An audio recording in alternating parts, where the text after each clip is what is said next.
everybody. My name is Jill Marie. I'm a self-taught painter living here in Vancouver.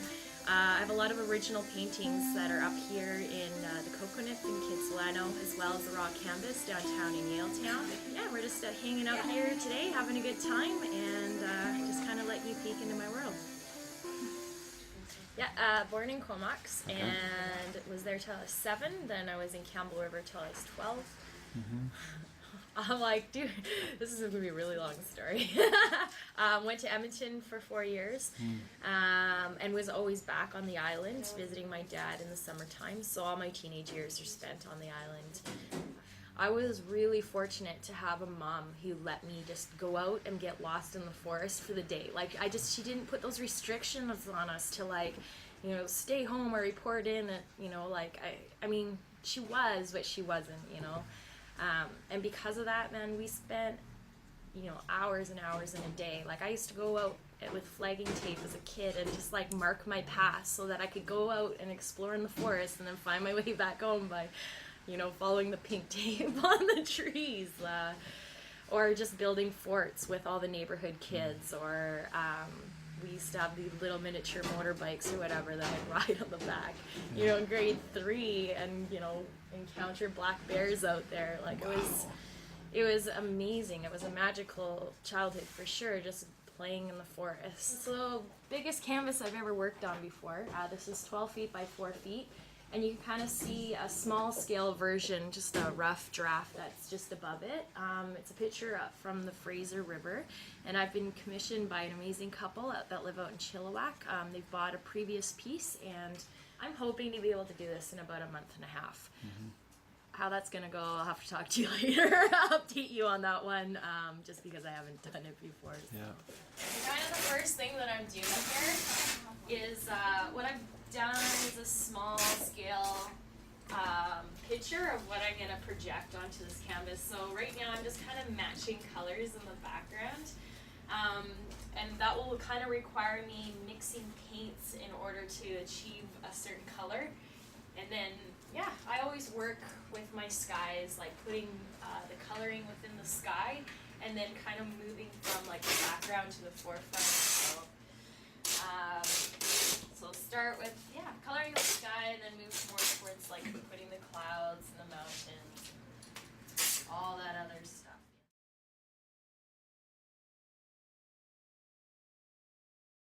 My mom moved out to St. Catharines in Ontario.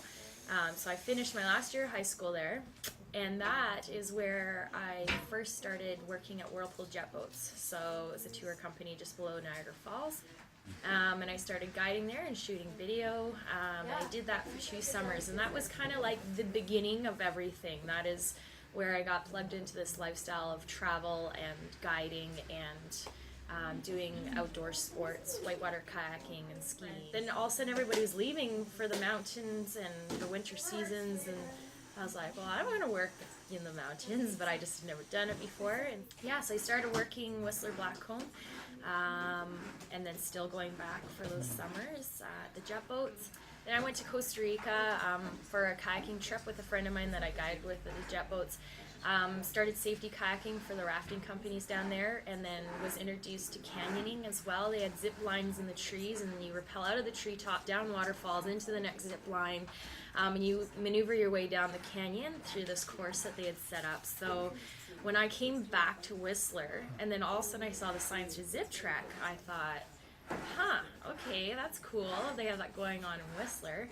And when I was in Costa Rica, the reason why I got introduced to that was because my next door neighbor owned the canyoning company plus rafting. And when I moved to Whistler, Charles, who owns Zip Trek, was my next door neighbor. And I thought, this is a weird coincidence. I'm like, maybe I better give the Zip Trek a try, because I don't know, I just kind of saw the parallels there. So out of that, there was a trip of 10 people in Whistler that were doing a volunteer trip to Namibia in Africa through Bicycles for Humanity. Be like, hey guys, I'm gonna disappear for 2 months, and then I come back for, like, they gave me driving shifts, you know, and that 1 week I was home between 2 trips, and then now would I want to get into Africa, and then I came home and then put me back on the schedule. I was like, you guys rock. It's the only way I could have done it.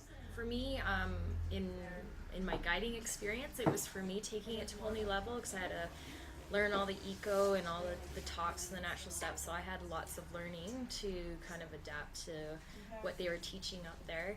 I feel like I got the best you probably could have got out of Zip Trek. I think so anyways. I understand and appreciate everything that's happened for me within that company is like the best thing that could have happened to me with the relationships there. So it's been a really positive experience. I know. So you can never get tired of the views here. On a clear day, driving through sea to sky.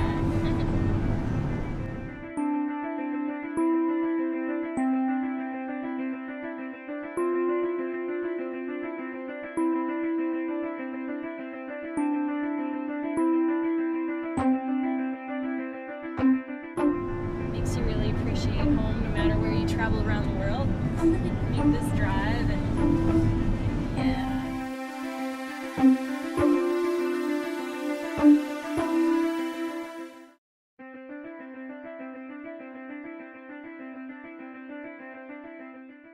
So we're here in Whistler, British Columbia, and this is the old Zip Trek family. Yeah. And we're up here on course, just kind of ducking in on one of the tours here. So good to see the boys again. And always good to come back. Always feels like home here up here at Zip Trek for sure. Cool. And who's going to start us off here? Jason. We got 3 Jasons. Jay, Larry.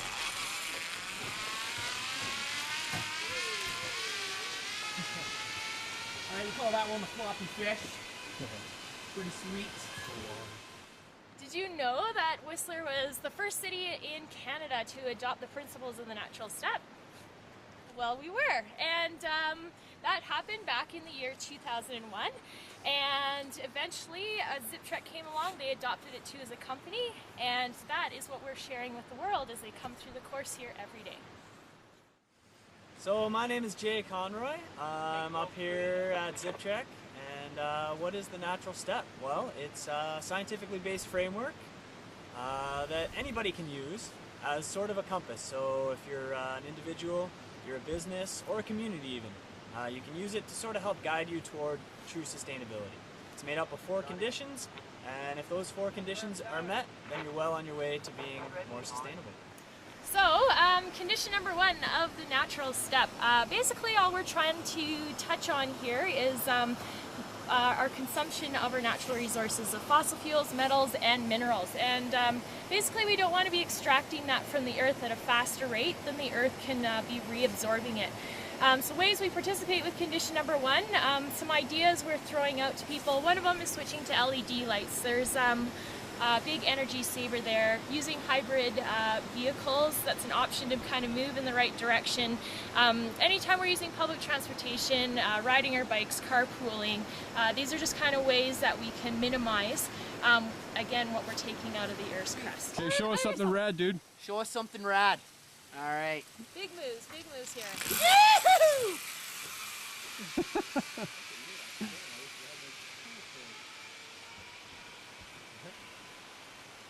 Condition number 2, we're just addressing about toxins and how we, when we put them into the environment, basically a lot of times they're not being broken down or sometimes being amplified in concentration, coming back up through the cycles of life back to us. So when we're talking about how we participate with condition number 2, this is choosing products that are biodegradable, have that chance to break down once it goes back into the earth, and using secondhand goods and not just dumping stuff into the landfill where there is that buildup of toxins again.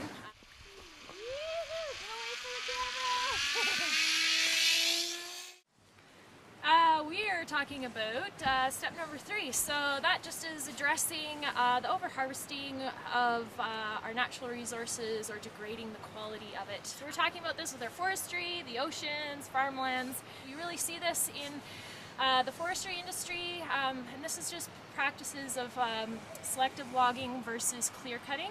And then also in the fisheries, just dragging those nets through, not allowing the fish stocks to come back. Yeah, so that's step number 3. Right now we're up at what we call Big Doug.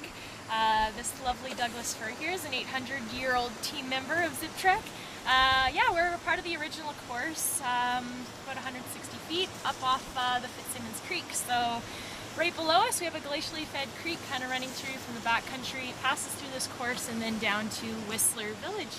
Step number 4 says that we need to meet basic human needs worldwide in order to achieve true sustainability. All right, we're up on Blackcomb Mountain. We're in the valley between Whistler and Blackcomb Mountains. It's the Fitzsimmons Valley. Okay. And we're at the A-frame. This is our office up in the forest here for ZipTrek. This is where it all began back about 6 years ago. When we started out, we used to harness guests up here. Nowadays, there's still harnesses kicking around here, but now we're doing more harness inspections, that sort of thing. The tours aren't really starting up here anymore. They start down in the village, but then they'll end here and we come in for the A-frame here. There's a fireplace, and we drink some hot chocolate, warm up after a winter day out there zipping around. Nice. Yeah. So you can zip any time of the year? Day, night? Yeah, you got it. You guys do night 365 zipping? days a year. Yeah, we go out in the night. We've got little LED lights out on course, and that's how we kind of find our way around. We've got headlamps too, and yeah, it's nice up here at night, especially with lots of snow in the trees. How fast do you go when you're zipping? You can go pretty fast, up to about I'd say 60 to 80 kilometers an hour. Really? Yeah, down our longest line.